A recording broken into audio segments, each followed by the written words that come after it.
பையில வீடு கட்ட முடியலீங்க.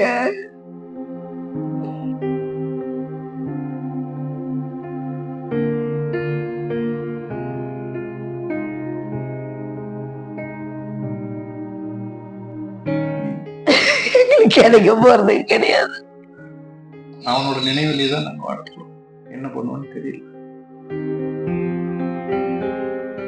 என் பேர் சாகிதாங்க. என்னோட பேர் பிரபாகர். லவ் மேரேஜ் தான் நாங்க பண்ணிக்கிட்டோம். என் பையனை தங்கம்மா தாங்கணும். கீழே தரையில படாம தான் வளர்த்தோம். இன்னைக்கு அவன் தரையில இருக்கிறாங்க. ஒரு நிமிஷம் என்ன வெயிலா இருந்தாலும் இதெல்லாமே ஏசி இல்லாம இருக்க மாட்டேன். அதுக்காகவே அவனை ரொம்ப செல்லமா தான் வளர்த்தோங்க. ரொம்ப செல்லம் கொடுத்தோங்க.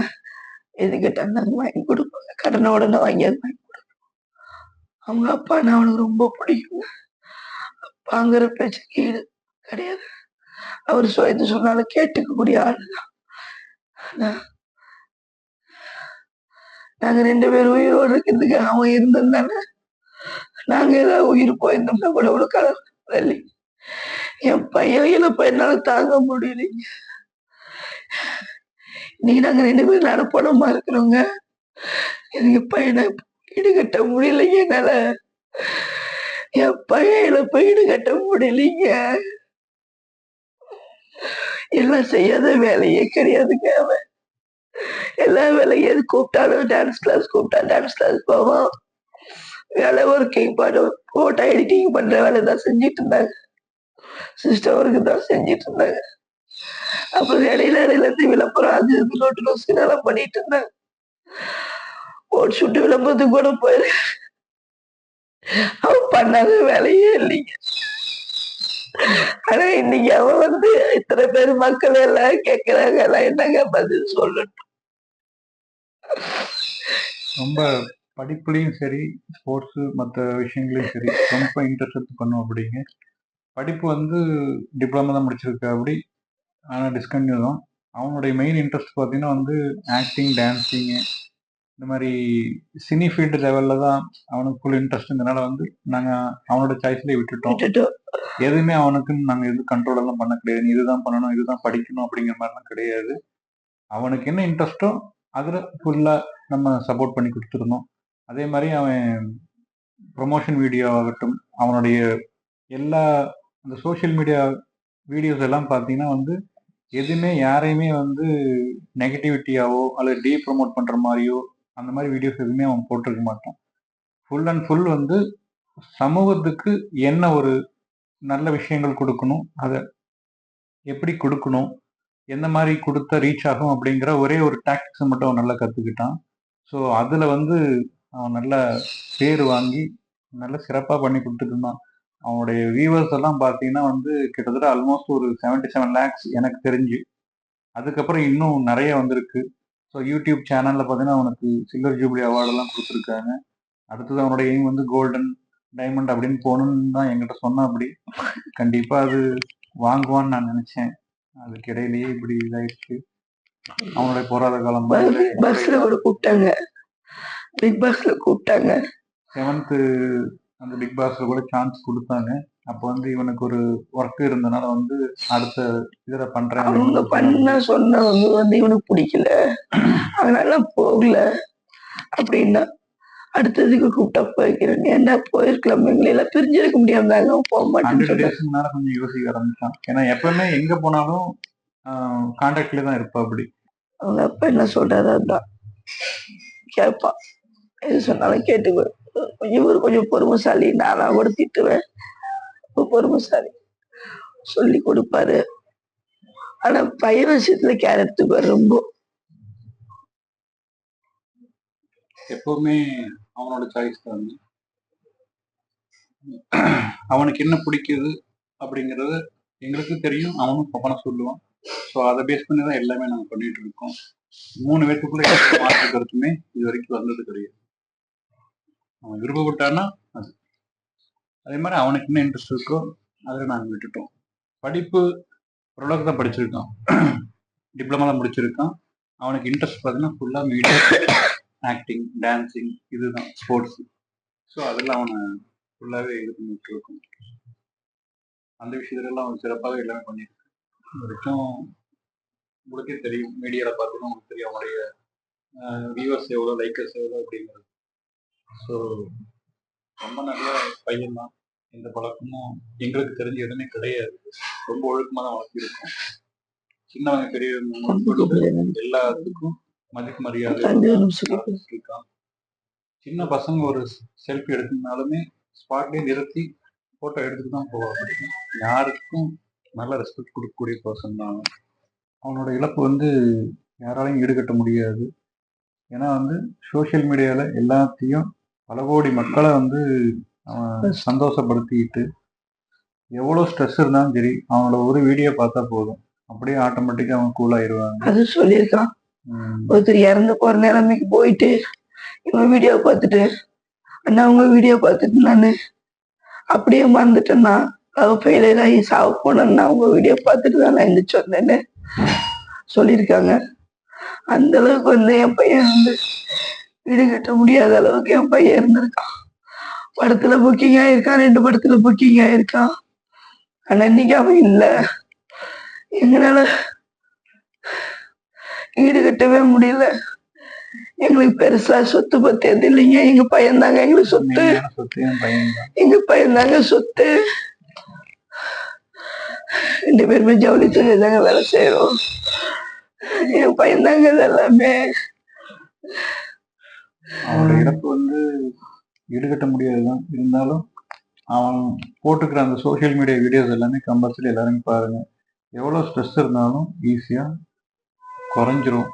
அதே மாதிரி உங்களுடைய பேரண்ட்ஸை மதிங்க. மீடியாவுக்கு சொல்றது என்ன அப்படின்னா, உங்க பேரண்ட்ஸை மதிங்க. வண்டியில போறப்ப கேர்ஃபுல்லா போங்க. ஃபேமிலியை நினைச்சு பார்த்துக்குவாங்க. கம்பல்சரி வந்து கவர்மெண்ட் வந்து ஹெல்மெட் கட்டாயம்னு சொல்றாங்க. ஆனா அது எவ்வளவு இம்பார்ட்டன்ட்ங்கிறது தெரிஞ்சுக்கோங்க. ஹெல்மெட் போட்டு என் பையன் இறந்துட்டான். ஹெல்மெட் போட்டு போயே என் பையன் இறந்துருக்கான். ஸோ பாருங்க, அவனோட ஸ்பீடு வந்து 50 to 60, அதுக்கு மேலே அவன் போகவே மாட்டான். ஏன்னா அவனோட ஃப்ரெண்ட்ஸ் லிங்க்ல நான் கேட்டதில் 99% எனக்கு சொன்ன ரிசல்ட் வந்து ராகுல்டிக்கு பொறுத்த வரைக்கும் 50 to 60 கிலோமீட்டர் ஸ்பீடு தான் போகப்படி. Compulsory helmet போட்டுருப்பாப்படி. ஏன்னா ஒரு பெரிய ஒரு செலிபிரிட்டிங்கிறனால வந்து ஹெல்மெட் இல்லாம போனா ஈஸியா கண்டுபிடிச்சிருவாங்க. நிறைய க்ரௌட் ஆகும். அதனால வந்து அவன் கம்பல்சரி மாஸ்க்கும் போட்டிருப்பான், ஹெல்மெட்டும் போட்டிருப்பான். ஓகேங்களா. அன்னைக்கு ஒரு சந்தர்ப்ப சூழ்நிலை, அவன் ஃபேமிலியில மிஸ்ஸஸ்க்கு உடம்பு சரியில்லைங்கிற ஒரே ஒரு ரீசனுக்கோசரம் தான் வந்து பதற்றத்துல போய் தான் வந்து ஆக்சிடென்ட் ஆயிடுச்சு. ஸோ நாங்கள் உங்களுக்கு சொல்றது என்னன்னா, நீங்க பார்க்குற இந்த இளைஞர்களாகட்டும் யாராக இருந்தாலும் சரி, கம்பல்சரி வந்து உங்க ஃபேமிலியை நினைச்சு பார்த்துட்டு வண்டி எடுங்க. ஏன்னா ஒரு இழப்புங்கிறது வந்து அந்த ஃபேமிலியில எவ்வளோ பாதிப்பு இருக்குங்கிறது நாங்கள் 2 பேரும் தான் எக்ஸாம்பிள். ஸோ பார்த்து கொஞ்சம் கேர்ஃபுல்லாக உங்கள் ஃபேமிலியை நினச்சிட்டு பாருங்க, பேரண்ட்ஸை பாருங்க. பையன் சின்ன பையன் பொழியான்னு கூப்பிட்டு கேட்டீங்கன்னா கூட சொல்லிடுவாங்க. நல்ல ஒரு நிறைய பசங்க போட்டோ எடுத்துட்டு அடையாளம் கேட்டு கண்டுபிடிச்சிங்க அது போட்டோ எடுத்துட்டு போயிருக்காங்க. ஹெல்பிங் டெண்டன்சி பயங்கரமா இருக்கும் என் பையனுக்கு. அதே மாதிரி சின்னவங்க பெரியவங்க எல்லாம் யாரும் பார்க்க மாட்டா. அப்படி ஒரு ஸ்னாப் எடுக்கணும் அப்படின்னீங்கன்னா டக்குன்னு போற வண்டியிலேருந்து இறங்கி நின்று ஸ்னாப் எடுத்து பார்த்து போங்கன்னு சொல்லி அட்வைஸ் பண்ணி தான் அனுப்பிச்சி விடுவோம். அதான் யாருக்காவது பிறந்தாலும் ஒன்று ஸ்டேட்டஸ் வச்சிருவான். யார் எவரெல்லாம் பார்க்க மாட்டாங்க. அவங்களோட இந்த போட்டோ எடுத்துக்கிட்டாங்கன்னா அவங்க பேர் என்னன்னு கேட்டு போட்டோல டிபியை வச்சு போட்டோ வச்சிருவாங்க. அக்கா தங்கச்சி இந்த அவனுக்கு கல்யாணம் ஆனதுனால அக்கா தங்கச்சி ஃப்ரெண்டு இந்த மாதிரிலாம் முதல்ல போட்டுருவாங்க. அவனோட ஒரு ஒரு இது என்னன்னா இல்லாதப்பட்டவங்களுக்கு வாங்கி கொடுக்கணும். அவனுக்கு வந்து அவனுக்கு இருக்காங்கிறது யோசிக்க மாட்டான். என்ன பேக்கெட்ல இருக்கோ யாராவது கேட்டாங்கன்னா உடனே பசிக்குதுன்னா பசிக்கணும் இதை வாங்கி கொடுத்துருவோம். அப்படி அமௌண்ட்டை கொடுத்து சர்ச்சுக்கு போய் வாரந்தோறும் சர்ச்சுக்கு போய் ஒரு 10 பேர்த்துக்காவது ஒரு ஃபுட்டு வாங்கி கொடுத்துட்டோ பிஸ்கட் வாங்கி கொடுத்துட்டு வருவோம். இது வந்து ப்ராப்பரா அவன் மெயின்டைன் பண்ணிட்டு இருக்கிறது.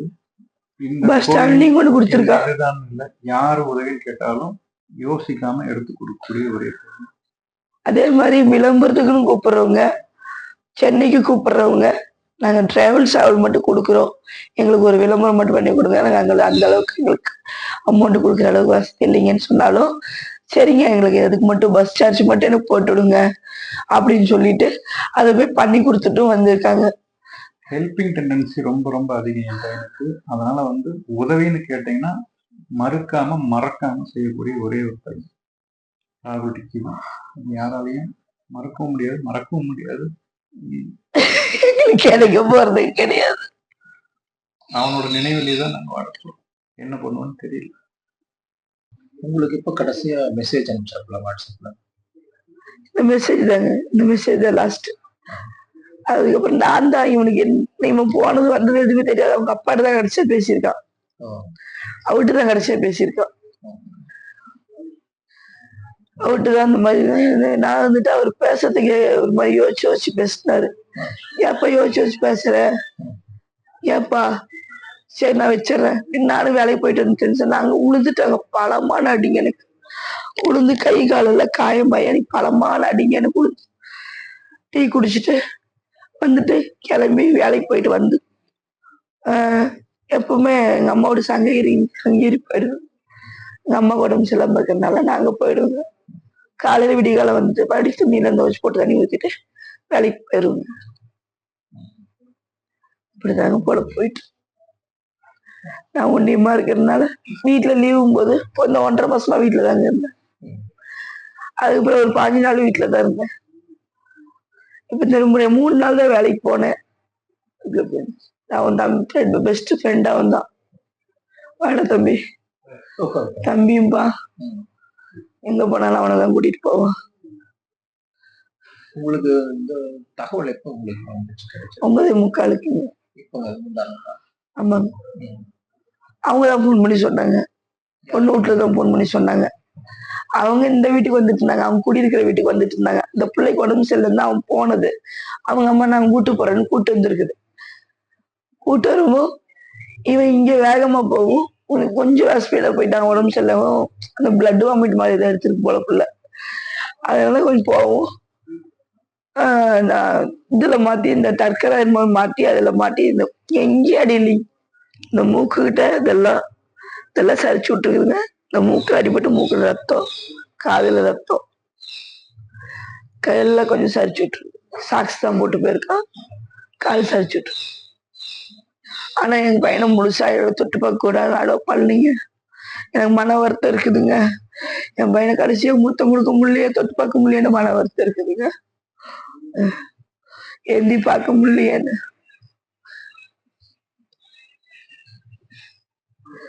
என் பையனே இல்லைங்க எனக்கு. என் பையன் இல்லாம என்ன எப்படி பிழைக்க போறேன், எப்படி இருக்க போறேன், என்ன பண்ண போறேன்?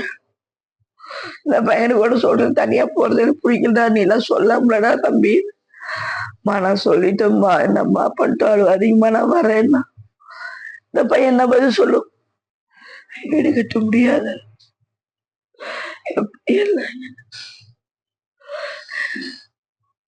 ஹெல்மெட் போட்டு அந்த கண்ணாடி தான் குத்தி இருக்கு. அந்த கண்ணாடி தான் அப்படி ஏறிடுச்சு, முஞ்சு வாயில கிழிச்சுட்டு.